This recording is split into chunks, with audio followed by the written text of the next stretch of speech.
Hello, it's March 2024, and this video is inspired by a conversation that I recently had with someone. And the whole nonsense of when people say, you have your truth and I have my truth, came up. And that inspired some thought. What people are doing when they say something as silly as that is they're confusing truth or facts with opinions, beliefs, theories, wants, which are all personal fictions. It's not surprising because people have confused, for example, practical sciences with liberal arts theoretical pseudosciences. For example, the theory of evolution, the heliocentric theory, the germ theory, and people are confusing, for example, these examples and countless others as absolute, like practical science has proven them, and they're still just theories, and people accept theories as factual. So it's no surprise when we hear people now confusing, when I say now, in more modern times, truth with opinions and so forth. There's only one truth on any particular topic. It doesn't matter what the topic is. Truth is truth. Facts are facts. And we see, for example, how everything in today's world, especially with social justice movements and all this other nonsense, just everything is just so skewed. And one might think, for example, well, that might have something to do with IQ. You know, a higher IQ may not fall for it.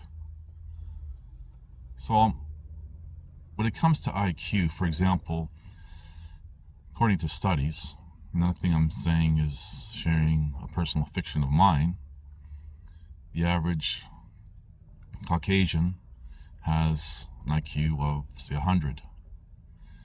Where, for example, black people have an average of IQ of 85.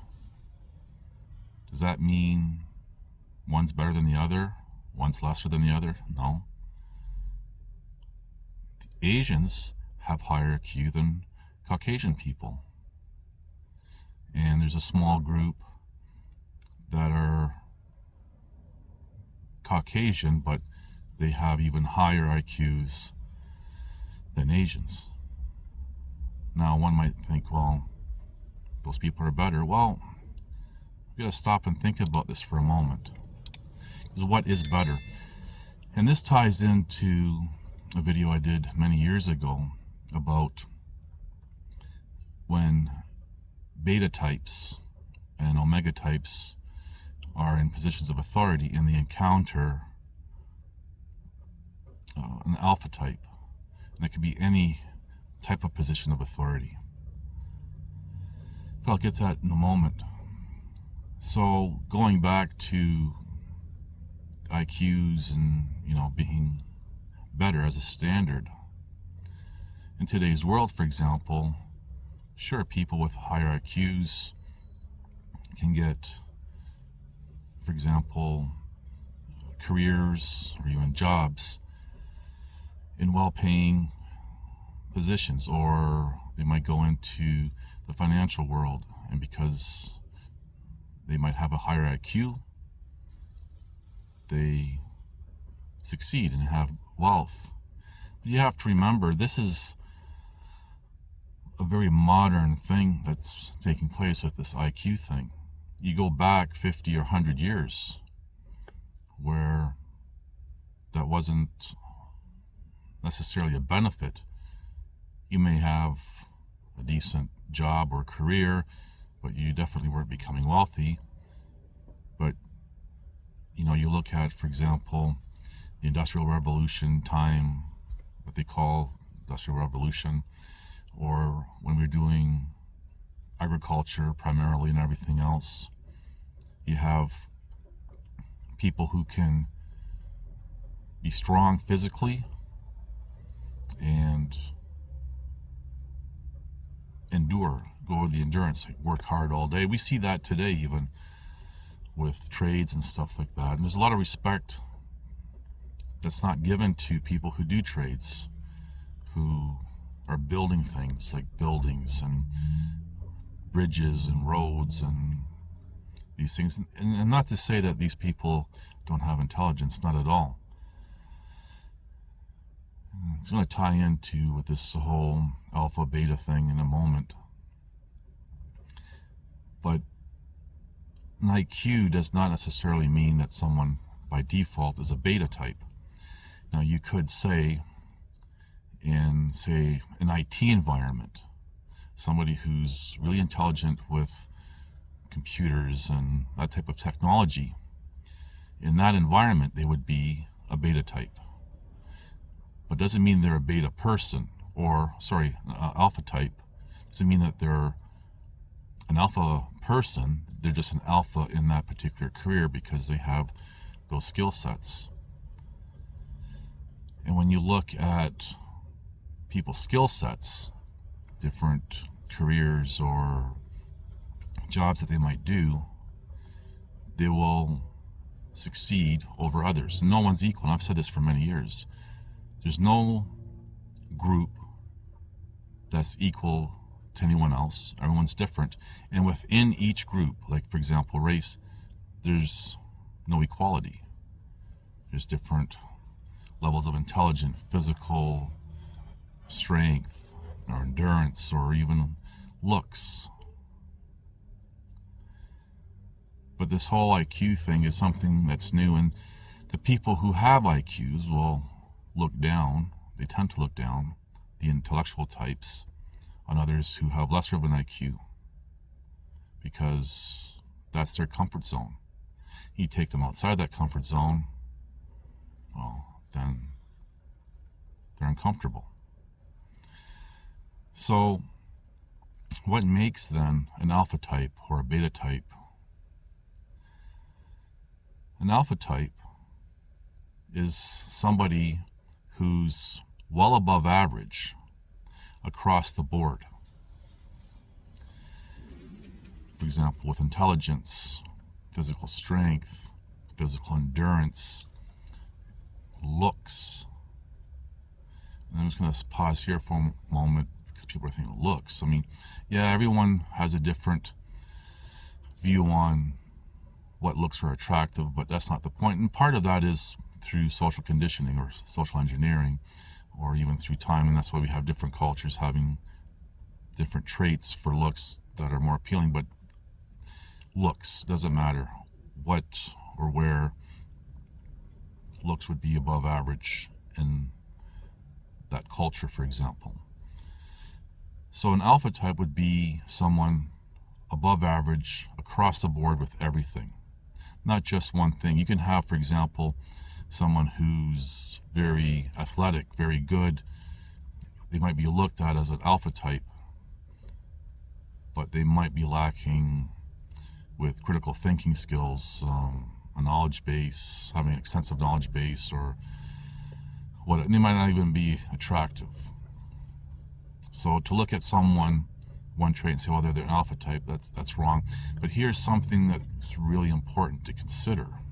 And this ties back into the opening of this video, is social conditioning and social engineering. An alpha type would also be someone who is less likely to, perhaps to some degree, next to impossible, to manipulate through social engineering, social conditioning, who won't buy into, for example, nonsense. Now, somebody, you might have a beta type that you can't manipulate, socially engineer, socially condition.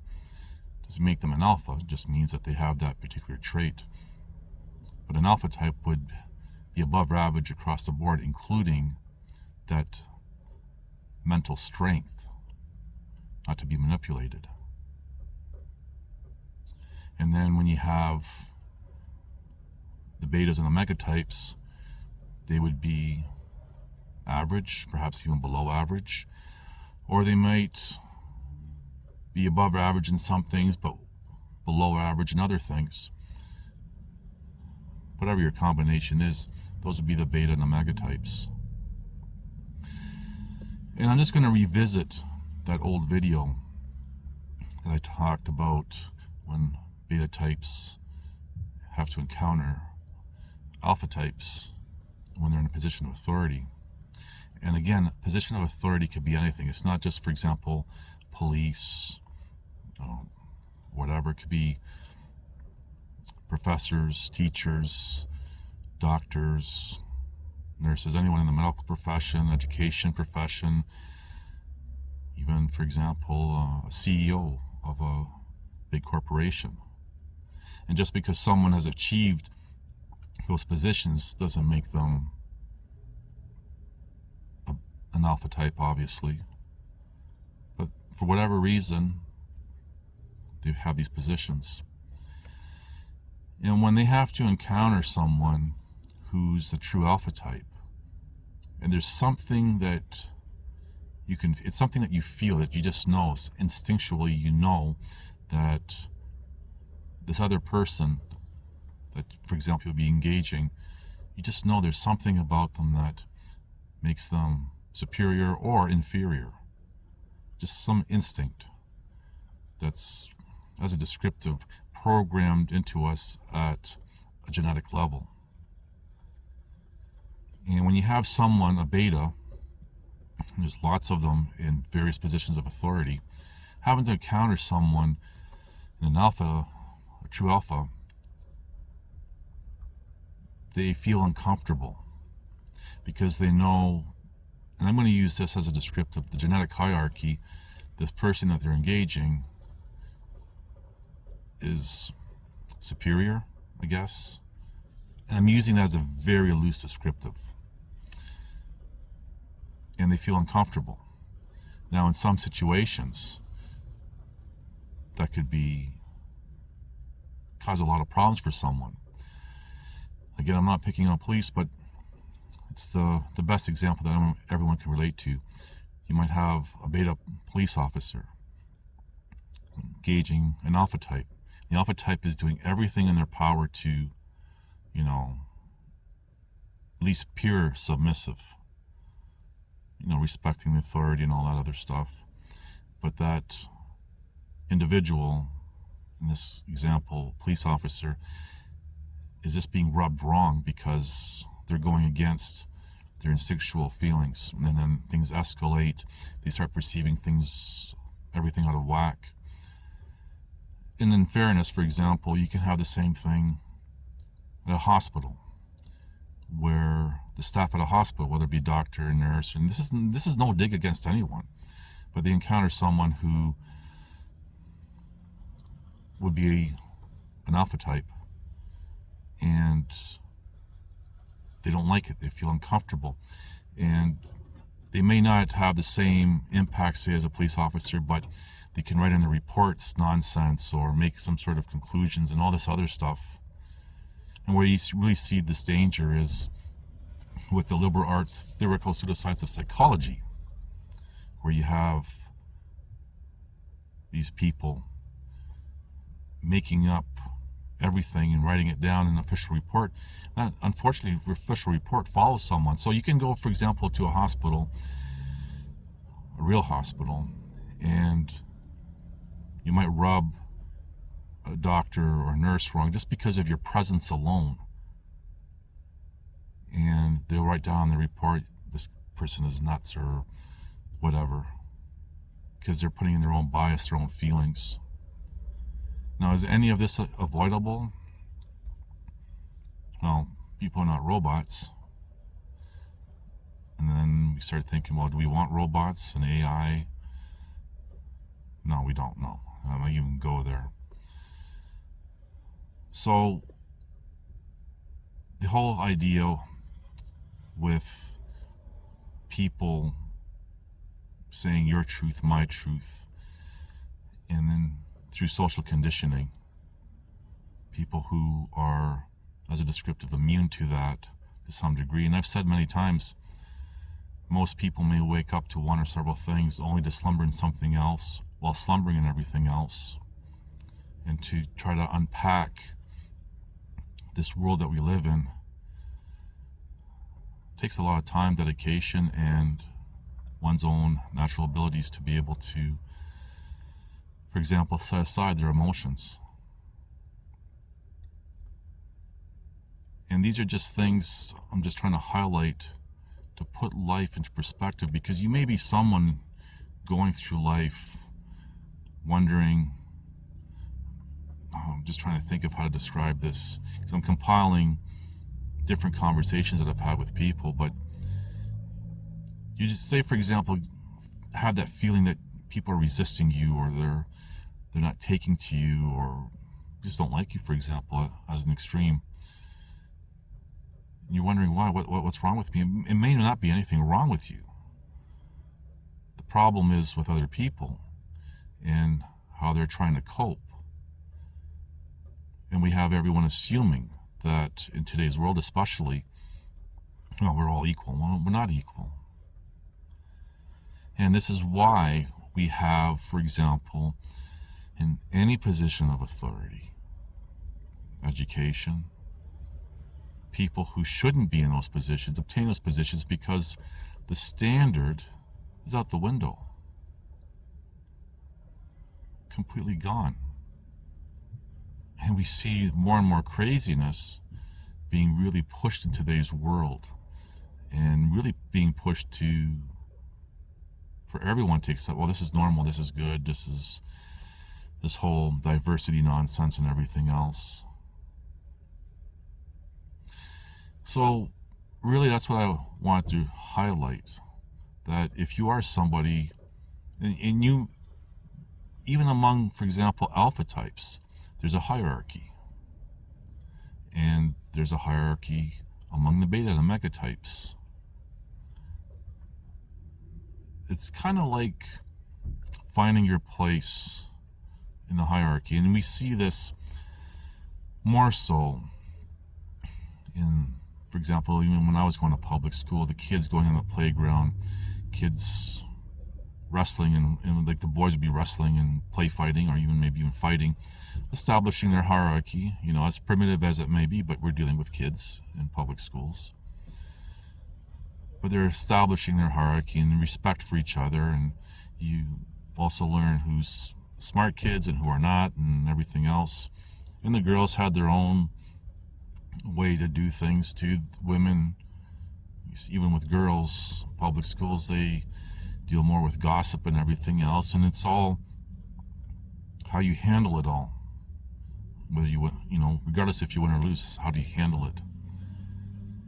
Oh, everything's out the window. And I've even said over the years how in today's world we've omitted the rite of passage, which is very important for young people when they go into adulthood, that rite of passage. And we see today so many lost, getting involved in crime and perversions and drug use, alcohol abuse. And then we have a part of them that started adhering to some social justice nonsense, and because they're trying to find their place, their position, their identity. And everything's been stripped away because of liberal ideologies. And as I said many times before over the years, liberalism has infected even the most conservative people. Because there's something that, oh, well, that makes sense. Yeah, okay, I'll adopt that. And then the infection just spreads. And we see throughout history, even World War II, where some countries were fighting liberalism and the people who were pushing that agenda. And that's really the big problem here. Just wanted to give you some things to think about as usual. Thank you for watching. Please like, subscribe, comment, and share.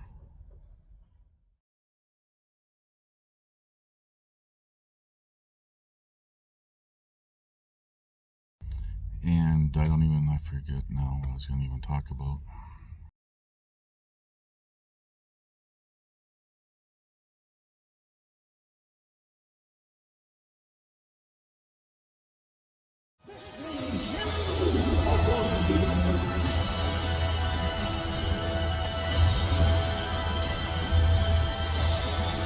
Listen to this and write it down if you can't remember it.